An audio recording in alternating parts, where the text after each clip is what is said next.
بسم اللہ الرحمن الرحیم۔ السلام علیکم دوستوں، آج ایک بڑی سکسیس سٹوری آپ کے ساتھ شیئر کر رہا ہوں۔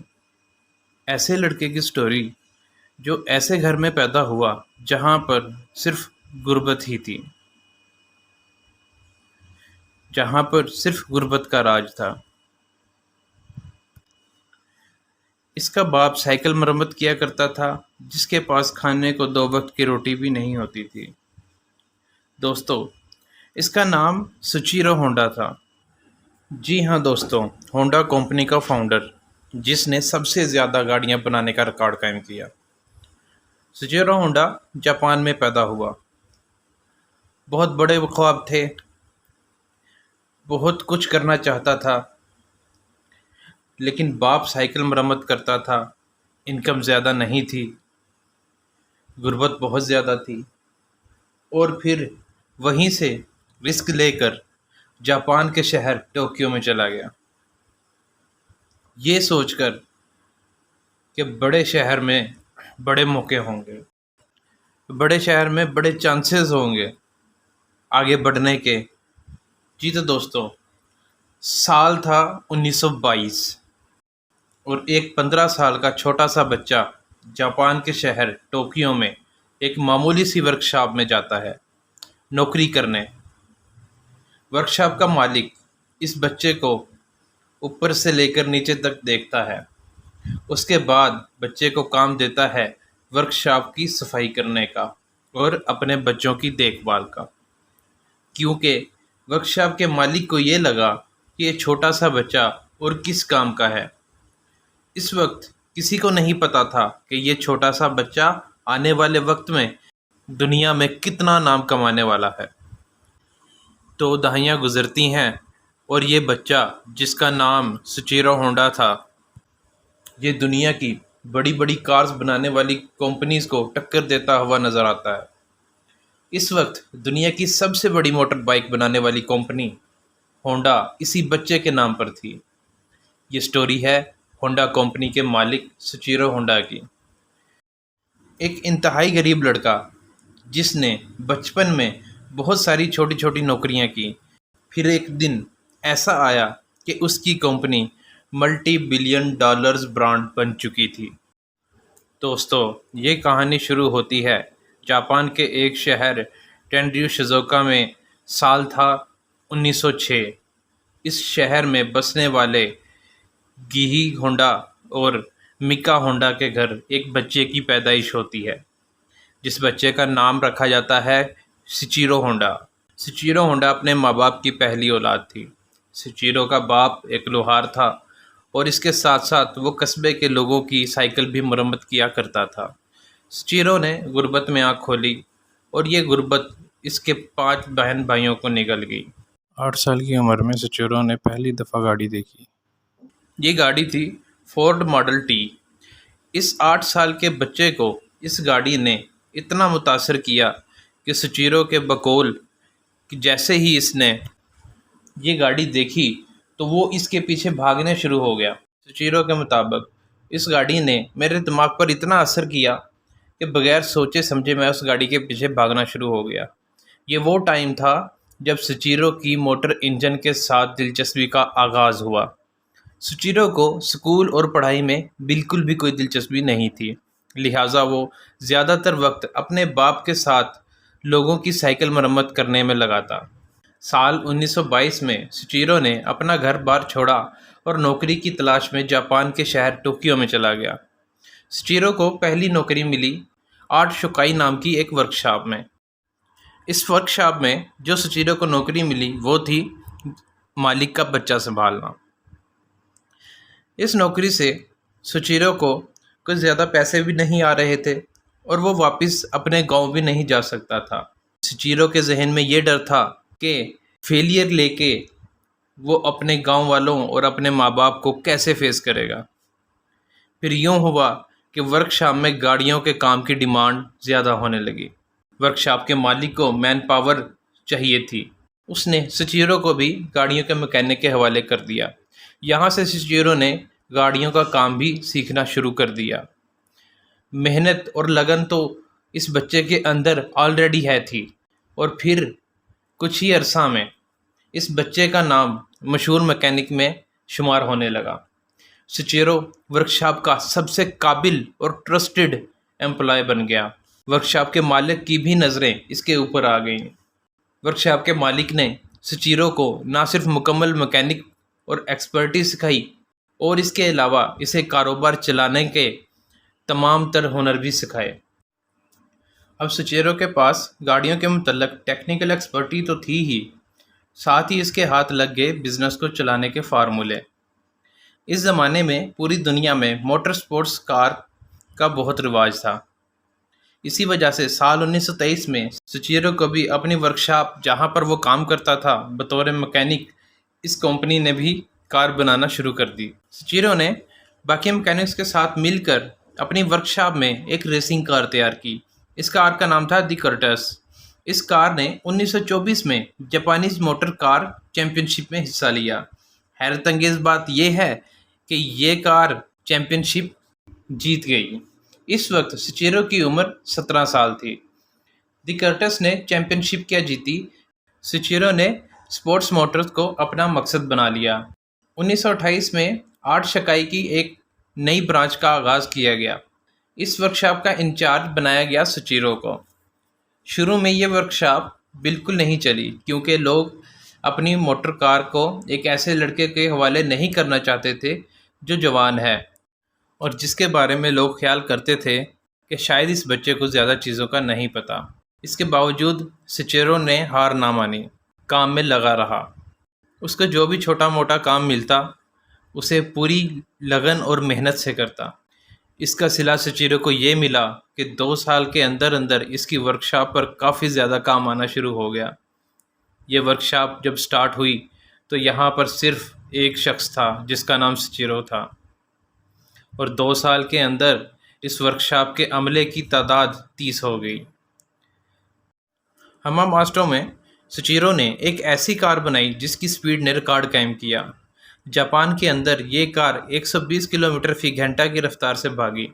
اس کار کو کسی اور نے نہیں بلکہ سچیرو نے خود ڈرائیو کیا، کیونکہ سچیرو ایک بریلینٹ مکینک تو تھا ہی، ساتھ میں اب وہ ایک پروفیشنل سپورٹس کار ریسر بھی بن گیا۔ اس سپورٹس کا یہ سپیڈ ریکارڈ جاپان میں 20 سال تک قائم رہا۔ 1936 میں ہماماسٹو سپورٹس کار کو ہی چلاتے ہوئے ٹوکیو کے شہر کے اندر سچیرو کو ایک انتہائی خوفناک حادثے کا سامنا کرنا پڑا۔ اس حادثے میں سچیرو شدید زخمی ہوا۔ اس حادثے کی وجہ سے سچیرو کو 2 سے 3 مہینے بیڈ پر گزارنے پڑے، لیکن کمال کی بات یہ ہے کہ ہاسپٹل سے ڈسچارج ہونے کے بعد 4 مہینے کے اندر اندر دوبارہ سے سپورٹس ٹریک پر گاڑیاں دوڑاتا ہوا نظر آیا۔ دوبارہ سپورٹس کار چلانے کی وجہ سے اس کی اپنی بیوی اور والد کے ساتھ شدید جھڑپ ہوئی، اور یہ فیملی کریش اتنی شدت اختیار کر گیا کہ سچیرو کو سپورٹس کار چلانے سے ہمیشہ کے لیے معذرت کرنی پڑی۔ 1936 میں سچیرو گاڑیوں کی ریپیئرنگ کر کے تنگ آ گیا تھا۔ اب وہ اس کام سے آگے جانا چاہتا تھا۔ اب وہ خود سے گاڑیوں کے اسپیئر پارٹس بنانا چاہتا تھا۔ سچیرو نے آرٹ شکائی ہماماسٹو برانچ کے شیئر ہولڈرز کو ایک پرپوزل دیا۔ یہ پرپوزل تھا کہ اس کمپنی کو ایک الگ سے کمپنی کے نام سے رجسٹرڈ کرایا جائے۔ اس نئی کمپنی کے اندر گاڑیوں کے اسپیئر پارٹس بنائے جائیں گے۔ کمپنی کے شیئر ہولڈرز نے سچیرو کے اس سجیشن کو ریجیکٹ کر دیا۔ ان لوگوں نے یہ سوچا کہ جب ریپیئرنگ کی وجہ سے ورکشاپ میں اتنا کام آ رہا ہے اور اچھے خاصے پیسے بن رہے ہیں تو کیا ضرورت ہے کہ ایک نیا سٹیپ لینے کی۔ ان لوگوں نے جب سچیرو کو پرپوزل ریجیکٹ کیا تو سچیرو نے اپنی نئی کمپنی بنا ڈالی۔ سچیرو نے اس کمپنی میں بنانے شروع کیے گاڑیوں کے پسٹن رنگز۔ سچیرو نے اپنی ایک قریبی ساتھی کو اپنی کمپنی کا پریزیڈنٹ بنا دیا۔ سچیرو اور کاٹو نے اپنی اس نئی کمپنی کو بلڈ اپ کرنے کے لیے دن رات ایک کر دیے۔ سچیرو ہونڈا دن میں آرٹ شکائی ہماماسٹو کے اندر کام کیا کرتا تھا، اور رات کو یہ اپنی کمپنی کے اندر جا کر رنگ پسٹن بنایا کرتا تھا۔ اپنے اس پروجیکٹ میں ہونڈا کو کوئی خاص کامیابی نہیں ملی۔ دن رات کام کرنے کی وجہ سے ہونڈا کا کافی ویٹ کم ہو گیا اور اسے صحت کے مسائل کا سامنا بھی کرنا پڑا۔ اور پھر ہونڈا نے ہما ماٹسو انڈسٹریل انسٹیٹیوٹ میں بطور پارٹ ٹائم اسٹوڈنٹ داخلہ لے لیا۔ اب وہ میٹرولوجی کے سبجیکٹ کو ڈیپلی اسٹڈی کرنا چاہتا تھا تاکہ اسے جن فیلئرز کا سامنا کرنا پڑ رہا ہے وہ انہیں کم کر سکے۔ 1939 میں بالآخر ہونڈا کو کامیابی مل گئی۔ ہونڈا ایک فل فنکشنل پسٹن بنانے میں کامیاب ہو گیا۔ یہ وہ ٹائم تھا جب ہونڈا نے آرٹ شوکے ہما ماٹسو سے استعفیٰ دے دیا اور ورکشاپ کی کسی دوسرے بندے کے حوالے اور خود فل ٹائم اپنی کمپنی میں کام کرنا شروع کر دیا۔ ہونڈا نے اپنی کمپنی میں دن رات پسٹن بنانا شروع کر دیے، لیکن اس کے پسٹن کے ڈیزائن میں ابھی بھی فالز تھے جن کو کم کرنے کی کوشش میں لگ گیا۔ انہی دنوں میں ٹویوٹا کمپنی نے ہونڈا کو اپروچ کیا اور ٹویوٹا کی ڈیمانڈ کے مطابق ٹویوٹا کو 50 پسٹن بنا کر دیے۔ پرابلم یہ ہوئی کہ 50 میں سے 3 پسٹن ایکسیپٹیبل ہوئے۔ یہ فیلئر بھی ہونڈا کے لیے بہت بڑا دھچکا تھا۔ اس کے باوجود ہونڈا نے ہار نہیں مانی۔ اگلے کچھ سالوں تک وہ جاپان میں پھرا اور مختلف یونیورسٹیز میں جا کر اس نے تعلیم حاصل کی اور آٹوز ورکشاپ میں جا کر کام سیکھا تاکہ سارے نالج کی مدد سے وہ ایک ایسا پسٹن رنگ بنا سکے جو کامیاب ہو جائے، جس میں کوئی فالٹ نہ آئے۔ اپنے سارے نالج کو یکجا کر کے ہونڈا نے دوبارہ سے ایک نیا پسٹن بنایا۔ اس دفعہ ہونڈا کو بہت ہی پازیٹیو رزلٹ ملے اور اس پسٹن کا ڈیزائن بھی شاندار تھا اور ساتھ میں یہ کوالٹی اور سٹینڈرڈ کے تمام ٹیسٹ پار کر گیا تھا۔ اس پسٹن کی ڈیمانڈ کے مطابق آرڈرز پورے جاپان سے موصول ہونے لگے۔ یہ آرڈرز اتنے زیادہ تھے کہ آرڈرز پورا کرنے کے لیے 2000 لوگوں کو بھی اپنی کمپنی میں بھرتی کیا۔ ہونڈا کے لیے سب کچھ بہترین چل رہا تھا کہ جاپان 1941 پیسیفک جنگ میں کود پڑا۔ جنگ کا ہونڈا کو نقصان یہ ہوا کہ کمپنی سیدھا منسٹری آف منیشن کے انڈر چلے گئی اور ہونڈا کمپنی کی 45% اکوٹی ٹویوٹا نے خرید لی۔ ساتھ ہی ہونڈا کو پریزیڈنٹ کے عہدے سے ہٹا کر مینیجنگ ڈائریکٹر بنا دیا گیا۔ اسی کے ساتھ ساتھ ہونڈا کمپنی کے ملازموں نے بھی اپنی نوکریوں سے استعفیٰ دے دیا کہ اب انہیں کمپنی میں نہیں جنگ میں حصہ لینا ہے۔ 1944 میں جاپان شکست کے بالکل قریب تھا۔ جاپانیز نیشن یہ جنگ ہار چکی تھی، یہ سب کو معلوم تھا۔ ہما ماٹسو کے اوپر دشمنوں کی شدید بمباری جاری تھی اور اس کا نشانہ ہونڈا کمپنی بھی بن گئی۔ اس کے بعد آیا جاپان میں زلزلہ۔ ہونڈا کمپنی کا جو کچھ بچا کچا تھا وہ بھی اس زلزلے کی نظر ہو گیا۔ 1945 میں جاپان نے جنگ میں سرنڈر کر دیا۔ اس وقت تک ہونڈا کمپنی مکمل طور پر برباد ہو چکی تھی اور اس کے ہاتھ میں کچھ بھی نہیں تھا۔ جنگ ختم ہوئی تو ہونڈا نے اپنی کمپنی کا بچا کچا ایسٹس ٹویوٹا کمپنی کے ہاتھوں فروخت کر دیا۔ اس ڈیل کے نتیجے میں ہونڈا کو جو رقم ملی وہ 4,45,000 یون۔ انہی دنوں ہونڈا کے ہاتھ لگا ایک جنریٹر انجن۔ یہ انجن ملکیت بھی جاپان کی تھیریل آرمی کی تھی۔ انجن جنگ کے دوران وائرلیس ریڈیو کو پاور اپ کرنے کے لیے استعمال ہوتا تھا۔ اس انجن کے ڈیزائن نے ہونڈا کو کافی زیادہ فیسینیٹ کیا۔ اس انجن کو مکمل طور پر سمجھنے کے بعد ہونڈا کے ذہن میں ایک آئیڈیا آیا کہ کیوں نہ اس انجن کو ایک سائیکل کے اوپر نصب کر کے دیکھا جائے کہ یہ کیسے کام کرتا ہے۔ ان زمانوں میں سائیکل کے اوپر انجن لگا کر اسے دوڑانا یورپ میں کافی زیادہ عام ہو رہا تھا، لیکن جاپان میں ٹیکنیک بالکل نہیں تھی۔ 1946 میں ہونڈا نے اس پر کام کرنا شروع کر دیا اور ہونڈا نے بنیاد رکھی ہونڈا ٹیکنیکل ریسرچ انسٹیٹیوٹ کی، اور اس انسٹیٹیوٹ میں بیٹھ کر ہونڈا نے ایک نیو ڈیزائن بنانے کے بارے سوچنا شروع کر دیا۔ اس آئیڈیا میں ہونڈا کے ساتھ 12 اور لوگ بھی شامل ہو گئے۔ دن رات ایک کرنے کے بعد ان لوگوں نے ایک ایسی سائیکل کا ڈیزائن ایجاد کر لیا جس کے اوپر ایک چھوٹا سا انجن بھی نصب تھا، اور اس سائیکل کے سپیئر پارٹس ہونڈا نے خود ڈیزائن کیے تھے، اور یہ سائیکل اس دور کے مطابق سستی تھی، لہٰذا یہ بکنا شروع ہو گئی۔ ہونڈا ان پر سیکنڈ ہینڈ انجن لگاتا تھا، اور اس کو پورا کرنے کے لیے ہونڈا کے پاس سیکنڈ ہینڈ انجن کی کمی ہو گئی تھی۔ اب ہونڈا کے پاس آرڈرز پورا کرنے کا ایک ہی سلوشن تھا کہ اپنا ایک الگ سے نیا انجن بنایا جائے۔ 1947 میں ہونڈا نے ٹائپ اے انجن بنا لیا۔ یہ وہ ٹائم تھا کہ جب کسی بھی مشین کے اوپر ہونڈا کمپنی کا مونوگرام لگایا گیا۔ 1948 میں ہونڈا نے ہونڈا موٹر کمپنی کی بنیاد رکھی۔ یہ کمپنی سستے موٹر بائک بنایا کرتی تھی تاکہ جاپانی ورکرز کو ایک جگہ سے دوسری جگہ جانے میں آسانی ہو جائے۔ ہونڈا سچیریو کو چاہیے تھے زیادہ پیسے تاکہ وہ اپنی پروڈکشن کو بڑھا سکے۔ پیسے کی شارٹیج کو پورا کرنے کے لیے ہونڈا نے پورے جاپان کے 18,000 بائک سائیکل شاپس کو اوپن لیٹر لکھا۔ ان 18,000 شاپس میں سے 3,000 نے ہونڈا کو مثبت جواب دیا۔ 3,000 شاپ والوں نے ہونڈا کو پیسے بھی دیے۔ پیسوں کی مدد سے ہونڈا نے اپنے پروڈکشن کو سٹینڈ کر لیا۔ اگلے ہی سال ہونڈا نے فل فلیج موٹر بائک تیار کر کے مارکیٹ میں اتار دی۔ اس بائک کا نام رکھا ماڈل ڈی۔ اس بائک کو زیادہ لوگوں نے نہیں خریدا۔ اس کی بنیادی وجہ یہ تھی کہ یہ موٹر بائک کافی زیادہ بڑا تھا اور کافی وزنی بھی تھا۔ اس مسئلے کے حل کے لیے ہونڈا نے ایک نیو بائک پر کام کرنا شروع کر دیا۔ اب ہونڈا ایسا موٹر سائیکل بنانا چاہتا تھا جو سائز میں بھی چھوٹا ہو اور وزن میں بھی لائٹ ہو۔ یہ نیا موٹر بائک ڈیزائن کرنے میں ہونڈا کو لگے 3 سال۔ اس موٹر بائک کا نام رکھا تی سپر کیب۔ یہ موٹر بائک جاپان میں سپر ہٹ بائک ثابت ہوئی۔ یہ موٹر بائک اتنی فیمس ہوئی کہ اس کی شہرت جاپان کے شاہی گھرانے تک جا پہنچی۔ ہونڈا کمپنی کا دا سپر کاک جاپان سے نکل کر یو ایس میں ایکسپورٹ کیا جانے لگا۔ 1958 میں دی سپر کاک امریکہ کے اندر لینڈ ہوتا ہے۔ اس بائک کی امریکہ میں سٹارٹنگ پرائس $295 تھی۔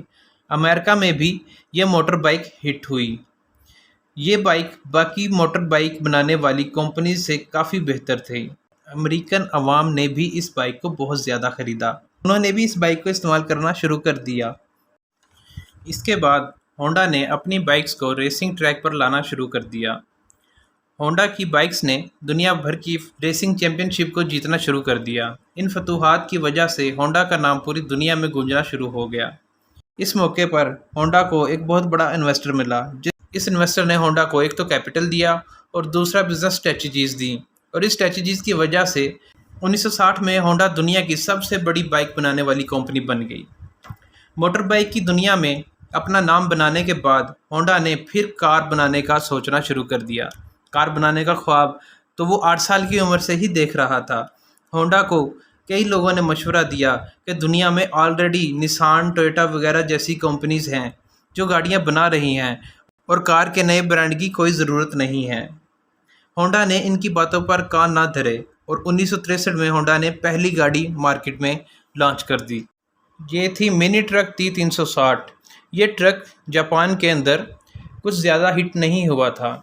اس کے بعد ہونڈا نے اپنی 2 ڈور اسپیشل قسم کی اسپورٹس کار بنائی، لیکن وہ بھی زیادہ ہٹ نہیں ہوئی۔ اس کے بعد بھی ہونڈا نے ہار نہیں مانی۔ اب ہونڈا نے دوبارہ رخ کر لیا ریسنگ ٹریک کی طرف۔ ہونڈا کمپنی نے اسپورٹس کار بنانا شروع کر دی۔ یہ کاریں ہٹ بھی ثابت ہوئیں اور ان کاروں نے کئی میجر چیمپئن شپ بھی جیتی، لیکن یہ گاڑیاں عام روڈ پر دوڑانے کے قابل نہیں تھیں۔ ایک عام آدمی جس طرح کی گاڑی چاہتا ہے، ایسی گاڑی ابھی تک ہونڈا کمپنی نے نہیں بنائی تھی۔ یہ دیکھتے ہوئے ہونڈا نے اسپورٹس ٹریک سے اپنی توجہ ہٹا کر ایسی کار بنانے میں لگ گیا جو جاپان کی عام مارکیٹ کو کیپچر کرے۔ 1972 میں ہونڈا نے لانچ کی ہونڈا سویکس۔ اس کار نے آٹو موبائل کی مارکیٹ میں کرہم برپا کر دیا۔ یہ گاڑی پوری دنیا میں ہٹ ثابت ہوئی۔ یہ گاڑی اپنے CVCC ماڈل کی وجہ سے پٹرول کم کھاتی تھی۔ اس کی مائلیج کافی زیادہ اچھی تھی۔ 1970 میں پوری دنیا، خاص کر یورپ اور امریکہ، فیول شارٹیج سے بری طرح متاثر تھے۔ اسی لیے یہ کم پٹرول کھانے والی گاڑی ان کے لیے کسی نعمت سے کم نہیں تھی۔ ہونڈا نے اپنی گاڑی ہونڈا سویکس میں دیا کیٹلیٹک کنورٹر، جس کی وجہ سے پالوشن کے اوپر قابو پانے میں کافی زیادہ آسانی ہو گئی۔ ہونڈا سویک کے بعد ہونڈا کی نیکسٹ جو کار لانچ ہونے والی تھی وہ تھی ہونڈا ایکارڈ۔ یہ گاڑی چلنے میں، فیول مائلیج میں بالکل ہونڈا سویکس جیسی تھی۔ فرق صرف اتنا تھا کہ یہ ہونڈا سویکس کی طرح ہیچ بیک نہیں تھی۔ یہ سوڈانی گاڑی تھی، یہ بڑی گاڑی تھی، اس کی سپیس زیادہ تھی۔ عام پبلک میں یہ گاڑی بھی ہٹ ثابت ہوئی۔ اپنی کوالٹی اور ڈیزائن کی وجہ سے ہونڈا اکارڈ آٹو موبائلز کی ہسٹری میں سب سے زیادہ ہٹ ہونے والی اور بکنے والی گاڑی بن گئی۔ 1980 میں ہونڈا جاپان میں گاڑیاں بنانے والی تیسری بڑی کمپنی بن گئی۔ اس کے بعد 10 سال کے اندر اندر ہونڈا کمپنی دنیا میں گاڑیاں بنانے والی تیسری بڑی کمپنی بن گئی۔ سچیرو ہونڈا نے 1973 میں اپنی کمپنی سے ریٹائرمنٹ لے لی اور 15 اگست کو سچیرو ہونڈا اس جہان فانی سے کوچ کر گیا۔ آج سچیرو ہونڈا کی یہ کمپنی جہاز بھی بنا رہی ہے، موٹر بائک بھی بنا رہی ہے، روبوٹس بھی بنا رہی ہے۔ اگر محنت اور لگن ہو تو کیا کچھ ممکن نہیں ہے۔ جی تو دوستو، یہ تھی سچیرو ہونڈا کی سکسیسفل سٹوری۔ یہ سٹوری ہمیں یہ لیسن دے رہی ہے کہ کبھی بھی لوگوں کی باتوں پر کان نہ دھرو اگر کامیاب ہونا ہے۔ دوسرا یہ کہ کوشش کرتے رہنے والا کبھی ہار نہیں مانتا اور جیت اس کا مقدر ہوتی ہے۔ ملتے ہیں اپنی نیکسٹ ویڈیو میں ایک نیو ٹاپک کے ساتھ۔ ویڈیو کو لائک کریں، شیئر کریں، کومنٹس کر کے بتائیں کہ آپ نے اس سٹوری سے کیا سیکھا۔ اپنا بہت خیال رکھیے گا۔ تب تک کے لیے اللہ حافظ۔